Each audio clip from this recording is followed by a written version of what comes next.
Hello, ladies and gentlemen, and welcome to Let's Play Cube World Alpha. And this is episode 1. This is sort of a rebooted series of what I was doing before. Now I got a new microphone, a better recording setup. Kind of wanted to start over. I felt kind of, it didn't feel the same continuing where I was before. So I decided I'm just going to start over.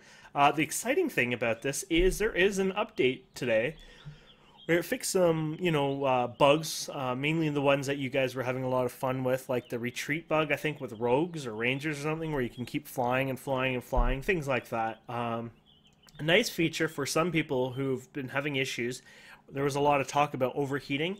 I just like to say, first of all, you shouldn't be having overheating issues, and if you do, it's really not Wally's fault, it's your GPU. I mean, there is no reason it should overheat unless if it has problems. And a lot of people were like, well, Wally didn't have vertical sync, etc. It's his fault. Well, your video cards are made and basically manufactured to have no, not supposed to overheat. The problem is dust builds up. Maybe the crap they put on the coolant paste or whatever it's called, the heatsink paste on the heatsink has dried and cracked, or maybe they didn't apply enough. Maybe they applied too much. There can be so many. Maybe the case doesn't have proper air way. There could be many reasons why. But either way, it shouldn't be overheating. But because people are having problems, Wally heard your cries, and he did add this limit in. So if you're on a laptop, I would say, honestly, probably 30 FPS. Even on your desktop, 30 FPS is fine. But 60 is good too on a desktop. You shouldn't really notice much from that. And so I'm going to go ahead and do that myself here. And you can go ahead and check out my other settings here. So we're going to start a new game here, and we're going to create a new character. So I'm just going to run through everything like, we're brand new players again.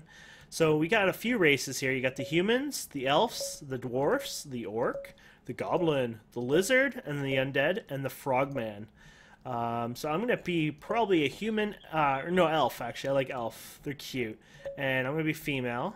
And there's 4 classes: warrior, ranger, mage, and rogue. And I'm actually going to play the mage. I did play before. I really liked the mage. I really enjoyed it. I had a lot of fun, and to be honest, I didn't get too far. So that's one reason why I want to play it. It's because I want to actually get somewhere and get far. So you can pick your little cute face here. Let's pick maybe the blue eyes. Hello. Maybe. Let's see. It's hard to decide. So many choices.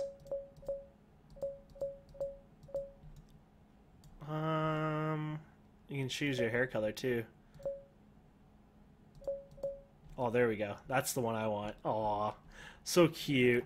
And we're gonna call myself, I don't know.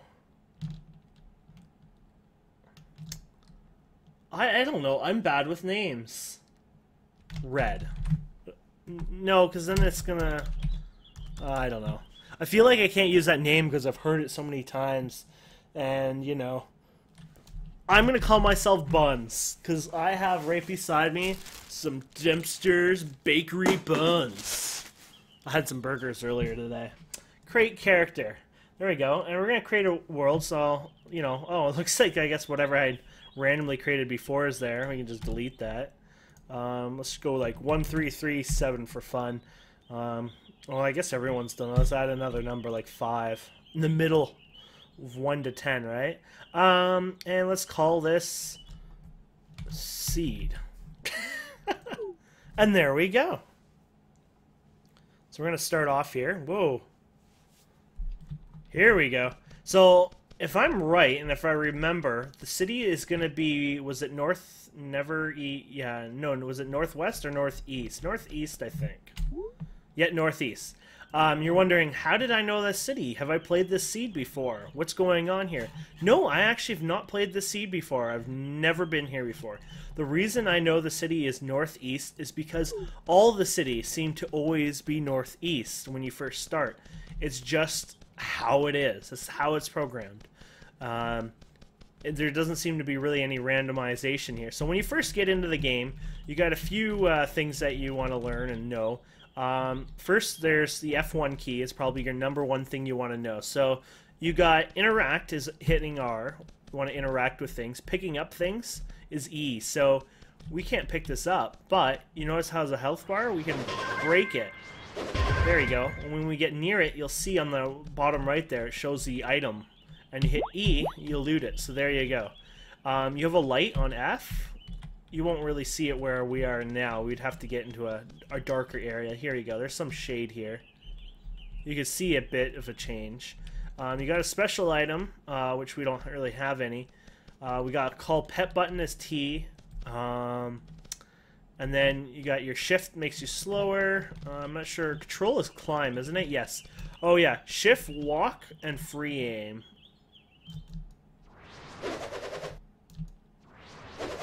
I have a feeling, I don't know, free aim seems to be more like it just goes to you instead. A good way to heal yourself, maybe? I'm not sure. And then your abilities are 1, 2, 3, 4, 5. Or 1, 2, 3, 4. Your potions Q. And then all your other stuff here. You got X for skills, C for crafting, toggle HP bars probably for multiplayer, B for inventory, and M for world map, which we already looked at before. And if you zoom out, you'll notice the world map here. Like your mini-map changes, you zoom in, your mini-map changes, you zoom in really in, your mini-map should change a bit more. Yeah, see? So hopefully that gives you an idea how the mini-map works. So yeah, it's pretty elementary there. And of course there's chat like, hello. So yeah, and then the tab here, we only have potions, but if you had different potions or other kinds of food or whatever, you can hit tab to select what's your Q button, and your Q button is basically your potion button. So yeah, let's get started. That wolf is red, so that's as hard as they get as far as I know, besides when they say +1, +2, +3 beside their names. So we do not want to go near them. Flies, they seem like a worthy target.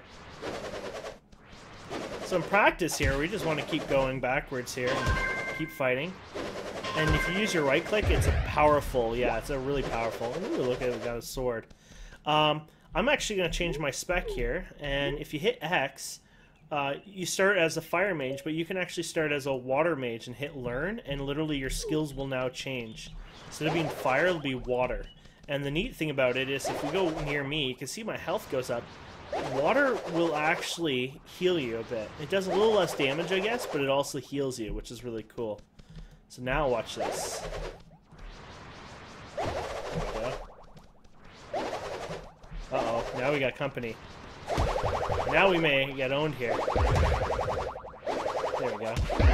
Well, with my ability of healing myself plus using that secondary skill, watch that secondary skill if I can aim it here. Yeah, look at that, almost half of his health. So you can see that's really powerful compared to your first skill. Quite a big difference there.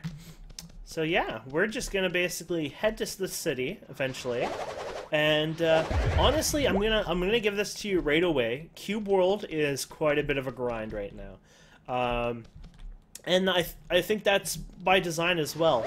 Right now, what you want to do is stay away from red things. You want to stay away from bosses because you probably won't be able to solo them at this level. What you want to do is just explore, gather things like these little flowers here. And whoa, look at that guy. He just owned like a puppy or something. Yeah, you don't want to get near one of those. Yeah, but mainly you just want to explore and have fun and enjoy the beauty of the game. And you want to just level on the lower level stuff, maybe more blue guys, maybe some of the, you know, orangey colored ones. But once you get into red, you're going to be looking for trouble, that's for sure. And you grab all these materials and you can craft with them. Oh, and if you're wondering if NPC is hostile or not, how you can easily tell is if they don't have like a name underneath their name, basically, it means they're going to be a hostile bunch. So if we go over to these guys, they will start opening fire on me. And there you go. There you go. And this move does knock them back, which is amazing. Not all the time, but it does work quite a bit. There you go. Oh. He needed a potion or something? Now, see this elf here? For example, if they're a friendly one, they'll actually have a name. And then elf underneath. So I shouldn't have said under. I should have said above. But Basically, you'll tell by them having two different names. So, their actual name and then their race name or whatever they're part of. Maybe a guild name. Not quite sure how that always works, but... And you got little shrubs here. They're probably good for me because, well, cobweb, yeah. Yeah, so there's different things. There's even, like, iron ore and stuff, which is really cool, that you can find and mine. Now, we probably won't be using iron ore ourselves because I think that's more of a warrior thing here, but you might as well grab it. If you have a friend or something, you can trade with him. One-shot that cotton plant. Yeah! So if we go ahead and we can visit this town, we're actually right near the town now. The towns are actually really large, even though it shows that it's still over here. Their outskirts hit quite far distance here. There we go. A little heart flower. Little scarecrow. I don't think you can destroy it though. No, it's like a unlimited health. More like a target dummy or something like that. Here we go. We're in town, and you shouldn't be able to hurt these poor cats. No, they'll just heal them now. Basically, these animals in town turn into a friendly animal, meaning that you can't damage them. They're literally your friends. There's just no hurting them. So yeah, in town there's a few different things. There's 4 districts, if I recall. See if we can get their names up here. You have a venture district. I can't see them all yet. But you have an adventure district. You have like a crafting district. Is there a trade district as well? And I forget, there was one more district. Let's see if we can get them popping up here. This is the most common one here you'll go to. This is where you buy little jars and stuff, which I'm going to actually buy some here.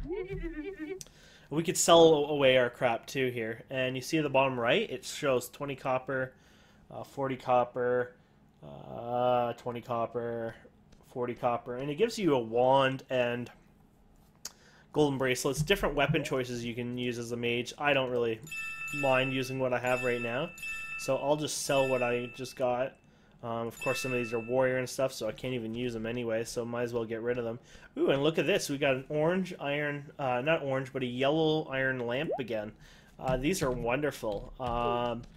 These will make the area very, very bright compared to what you had before, so... Oh crap, I almost forgot. F for light? There you go. Whoa! Oh my god, it's my eyes! Let me show you the comparison. This is the old lamp, and this is the old lamp off. And this is the new one, of course, with F on. There you go. Wow. And by the way, when you have windows open, you're probably used to hitting escape and closing them, and it's a bit of annoyance there trying to close them and you can't. Honestly, just walking, WASD keys, moving around, will actually reset and fix that for you. And basically, it closes all of them. It's like hitting escape, like in some other programs. It's a bit odd, but it works, so that's what counts. So here you go. You can see there's the shop here, and you can go ahead and buy different things. Basically, what this NPC sells is lamps, a hang glider, a wooden boat, sometimes random pet food, bombs, which you can blow things up. Not quite a lot, just some things. And I guess the big thing here is formulas that you can use for crafting. Even though you will obtain some, you can craft with these. Don't buy anything that shows red, basically. Because if it's red, you can't learn it even to craft rogue gear. And if it's red, say, power 5, you can't use it yet till you have power of 5. And right now, if you see at the left side here, we only have a power of 1. So that stuff is kind of useless to us. Oh, the big thing you want to use this NPC for, which the whole point I came here, was these glass flasks. I'm going to go ahead and buy a bunch of them. And these are going to become somewhat important to make potions. Now, as a mage class, you won't be probably healing as much as some of the other classes, but hey, it's, you know, something still important. And here, this is an armor shop. You go here and buy some armor. Most of it you're going to find is going to go right up to the max. Yes, it can go all the way to, I think, 99 or 101. I would say 99 because I don't think I've seen many hundreds, but I'm pretty sure I've seen it on Reddit a few times, people posting that they had level 101 gear. I'm not sure if they screwed around with something, or if it was legitimately there is listed 101 in the game. But yeah. Oh, and over here you can see this once in a while in the city. There will be an NPC with a talk box here. They're just directing you in an area. Maybe where there's a boss there, maybe a dungeon, maybe there's another reason for it. I find it kind of random sometimes, but if you talk to them, do you know what snout beetles like to eat? Lollies, of course. Actually, that was kind of useful. I don't know. I guess this wasn't sending me anywhere. Sometimes... Oh, actually, you know what? I think he did. Right there. Catacombs of the Saron. So, yeah, I guess he didn't tell me about the catacombs. He's telling me what snout beats like. What was that again, actually? Lollies. Oh, okay. So there you go. Snout beetles like to eat lollies. So, yeah, that's town for you, basically. There's a lot more we can do in the town, and more we will do in the future, but for now, we might as well keep going. And, you know, honestly, since we saw this thing open up, we might as well head to these catacombs. Now, will I get my butt handed to me? Probably. I probably can't do anything there. Probably can't solo it or anything.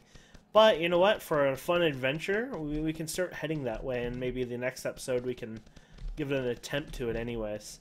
So, yeah. And there's these little things around you can open up, but there's never anything in them. They'll always say empty. There's nothing there.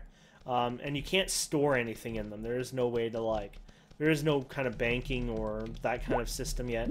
There's not even any kind of trade system. Basically, you throw the items on the ground. You just drag them off your bar or out of your inventory to the side. And that's pretty much how you do the trading with other players if you're playing multiplayer. Now, these are pineapples, and they're worth 2 copper each if you loot them, which is kind of handy. So you go around and loot these puppies and sell them. So, you know, looting all these are going to give me, you know, a silver. It's not really a lot, but if you're desperate or want a fast way of doing it, you can. Honestly, though, in the end, you're just going to find more than enough just doing it legitimately. And you can only hold, actually, yeah, 50. That's why I said a silver. You can only hold 50 as a max amount. You can't hold more than 50 of one type of item that's stackable. Which I found slightly a pity to me. I hope he adds a bank system eventually where you can store more than that. Because when you're doing, like, say, you're, like, looking for iron ore and you're just collecting it and you just want to keep collecting it and saving it down the road, you really can't because, you know, you can only have a max of, you know, 50 bars or blocks or whatever. So that's kind of a pity in that sense, but... yeah, the game's still alpha, so you have to remember that. Alpha, alpha, alpha. And you see a red mob, you probably... I mean, I'll show you this red mob here. We'll give it a legitimate chance. So you know I did half health before doing the... This is the second move, by the way. You can see this guy is going to own me if I don't... Actually, you know what? We're getting better. Oh, yeah. We actually killed him. One thing you have to note with the water mage anyways, which is really cool. Oh crap. Now I'm gonna die. I think these guys are gonna own me here. Oh crap, I was about to hit Q. See, that would have been a good chance to run around that tree and then hit Q. So when you die, you hit R. You don't lose any items, you don't lose any stats, there's no hardcore death at all. You just basically teleport to one of these statues. Now, if you think if I died right here, I'd teleport to that statue again, you're probably wrong. It's very, very random. It seems to be in the area, but you don't always teleport to, like, say, that statue, even though you're closest to that statue. So don't ask me why. That's the rules. And I noticed this peacock. Peacock! Oh, nope, nope! Don't touch me. I noticed a cave here too, so I thought this would be a good opportunity to go in here. Ooh, bush. Oh, bat. There we go. Nice. Was that the same bat? I guess so. Oh, no, here he is. I thought there was another one hiding around here. So I just destroyed an iron ore deposit, and you can actually loot it. Let's hit F. See that? There you go. So a silver nugget. Oh, I'm sorry, that's silver. I guess that's actually a little rarer than iron. There you go. That's all. Sometimes they're not that exciting. Sometimes they're just as simple as just a little cave like that. Some of them will go deeper and bigger, and you know. But most of the time, they're pretty short little caves. There we go. Loot that. So we were heading somewhere, and then we get lost track. Oh, we kind of went backwards now. I don't even know how we did that. We're going west, I guess. This is hostile NPC here. I should say mob rather than NPC. But I mean, anything's considered an NPC. Oh, there's these tents. So you see the time at the top there, 11:46, 11:47. Just keep watching it. 11:48. Very slow. Well, if you sleep in this tent, which sometimes doesn't work properly, there we go. You're going to see that timer go 2, 3, 54, 56, 57, 58. Yeah, it goes up really fast, which could get very annoying because you don't want to make it nighttime really fast in this game. Nighttime in this game, it's not like Minecraft where you get a bunch of mobs at nighttime, nothing like that. But the problem here at nighttime is it's pitch black. You think Minecraft was pitch black when it's nighttime or when you're in caves? You've not seen pitch black then. It's really pitch black. Now I don't think this is part of the city. This is just outside the city. Sometimes you have these random patches here. Don't forget, this world is randomly generated, so it's not like he's like, I'm gonna go and decide to build a farm that goes upside a hill or anything. This is just magic, and this is random generation for you guys. And actually, there is the town over there, so that's why that was there. There we go. So, yeah, now that we are near water, I guess, yeah, we should make some potions, and I think that'll wrap this episode. I want to keep the episodes kind of short-ish. 20 to 30 minutes max is what I'm trying to aim for. But before I end, we did get those potions, so if you hit C, and you go to the last tab here, and it's called Formulas, you can see the water flask here, and if you hold down, you don't have to keep clicking. I mean, you keep clicking if you want, but you can hold down your mouse button just down. And basically what we're doing is taking the empty flasks, the glass flasks that we bought, and we're turning them into water flasks. Now you need to be in the river to do this, or a water source of any kind really. So even a well would work, as long as it's water that you're in. And basically we're just putting water in these flasks, so no, you don't have to worry. There is no food or drinks in this game in the sense where you have to drink and eat to, not starve or anything like that sense, like Minecraft, or one of the hardcore mods where there's one where you have water and you have to drink too to survive. But the reason we're doing this is because we're going to go to Alchemy and we're going to make a life potion that heals me for 200. And basically it's going to be those heart flowers that we were picking up and one of the water flasks. And that will give us more potions, and then we can use that when we get in trouble and heal up. And it's pretty darn quick. It's here, I'll do it now. It's definitely a pretty quick heal, and it works really well, so you can use it in combat as well, which is great. And I guess before we end here, I will fight this guy who is now going to kill me for sure. Think I can survive this, guys? I'm pretty sure I can. Though my casting did get faster. Oh, he just crit me. Guess I could have healed, run around a bit. Meh. But anyways, guys, thank you so much for watching. I hope you enjoyed this. And next episode, we'll take that trip to that ruins, see if we can actually make it there. Or at least, or catacombs, sorry. And see if we can make it there over time. Thanks for watching.